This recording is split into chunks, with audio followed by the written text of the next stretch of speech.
Bonsoir à tous, je sais que vous êtes passionnés de plantes, de jardin, de jardinage, de botanique et de nature et vous êtes à la bonne adresse puisque News Jardin TV vous accueille chaque soir pour partager notre passion. Vous connaissez bien évidemment le principe de notre émission, je réponds chaque soir à l'une de vos très nombreuses questions.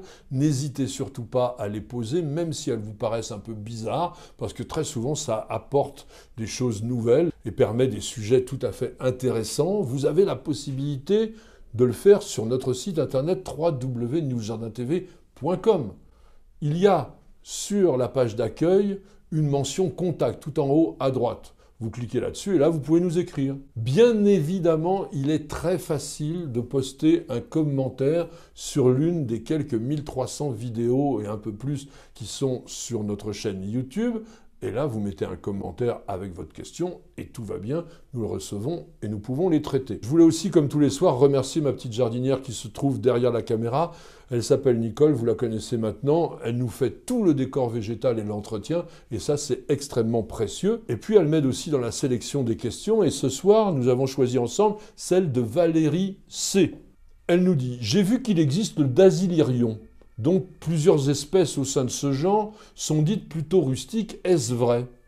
Qu'en pensez-vous, notamment comme alternative au yucca? Eh bien, je vous propose que nous examinions ce genre en détail. Tout comme le yucca, c'est une plante de la famille des asparagacées, immense famille. Il y a 22 espèces de dasylirion officiellement répertoriées par la nomenclature botanique internationale. Et ce nom un peu curieux, dasylirion, dérive du grec dasis, qui veut dire épais, et lyrion, lisse. Est-ce que c'est un lys épais? Ça ne ressemble pas beaucoup à un lys, mais il est vrai que ces plantes ont été classées à une époque dans les liliacées. Le genre, lui, a été créé en 1838 par un botaniste allemand qui s'appelait Joseph Gerhard Zuccarini, qui est surtout connu pour avoir participé à la description des collections des plantes rapportées du Japon par le célèbre naturaliste Philipp Franz von Siebold. Et il a aussi travaillé à la rédaction des 30 volumes de Flora Japonica qui ont été publiés entre 1835 et 1870 et qui font partie des chefs-d'œuvre de la littérature botanique mondiale. Nos dasylirions sont des plantes originaires du Mexique et du sud des États-Unis. On en voit en Arizona et au Texas notamment. Ce sont des plantes succulentes arbustives qui sont très faciles à reconnaître parce qu'elles ont des feuilles persistantes, linéaires, mais disposées en rosette. Donc elles partent toutes du même point central et elles rayonnent pour former une sphère qui est portée par un tronc assez trapu. Ces plantes qui sont spectaculaires, très graphiques, architecturales, sont malheureusement en voie de disparition dans leur milieu naturel et fort heureusement, elles sont couramment multipliées par les horticulteurs et on peut les accueillir dans nos jardins. Les dasylirions sont dioïques, ça veut dire qu'il y a des pieds mâles et des pieds femelles. Facile à reconnaître à la couleur de la fleur parce que celles des mâles sont plutôt blanches alors que les fleurs femelles sont rose pourpre. Le problème c'est que la floraison n'apparaît que sur des sujets âgés au moins de 10-15 ans, voire plus. Mais c'est une floraison extrêmement spectaculaire. La plante forme de longs épis dressés qui, chez certains sujets adultes, atteignent 4 à 5 mètres de haut. Et ces fleurs sont extrêmement nectarifères.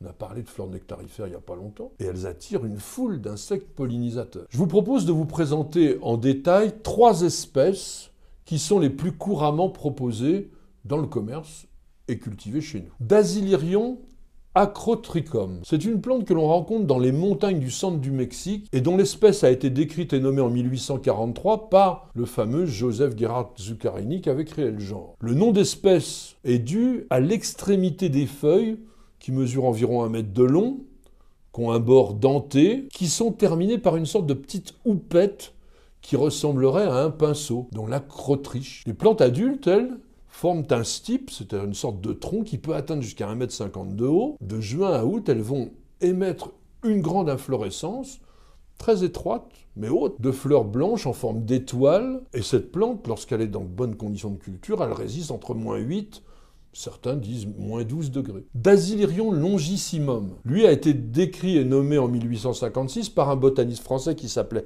Charles Lemaire, et qui était un très grand spécialiste des plantes de serre et notamment des cactus et des succulents. Dasylirion longissimum est originaire des régions désertiques du nord-est du Mexique et il se caractérise par des feuilles plus longues que le précédent, jusqu'à 1,50 m. Elles sont vert sombre, très étroites, lisses, de section quadrangulaire et surtout, elles ont un port arqué qui donne à la plante une forme particulièrement élégante. Toujours de juin à août, la plante adulte va développer une hampe florale qui, dans la nature, atteint 5 mètres de haut et qui se termine par un épi de fleurs jaune-brun. Dasylirion longissimum est l'une des espèces les plus rustiques parce que -10, franchement, ça lui fait pas peur. Et je terminerai par Willery, qui a été décrit et nommé en 1878 par un botaniste américain qui s'appelait Sereno Watson et qui a voulu que le nom d'espèce honore la mémoire d'un de ses compatriotes, mais qui était géographe, George Montague Wheeler. Dasylirion wheeleri est une plante dont les feuilles gris-vert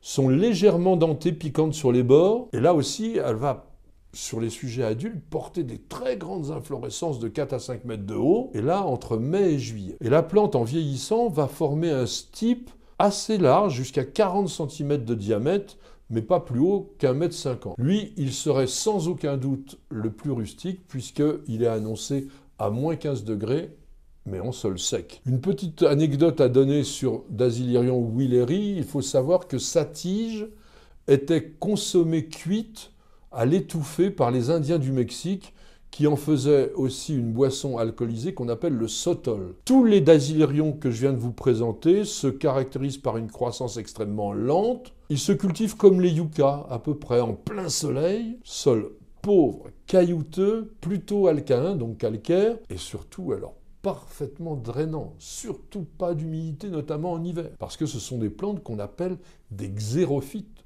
c'est-à-dire des plantes qui poussent dans des sols secs, dans des déserts. Et dernière petite chose, attention, le système racinaire des dasylirions est particulièrement fragile et donc il supporte mal la transplantation. Si vous voulez accueillir un dasylyrion en pleine terre, si les conditions écologiques de votre jardin le permettent, achetez un petit plant.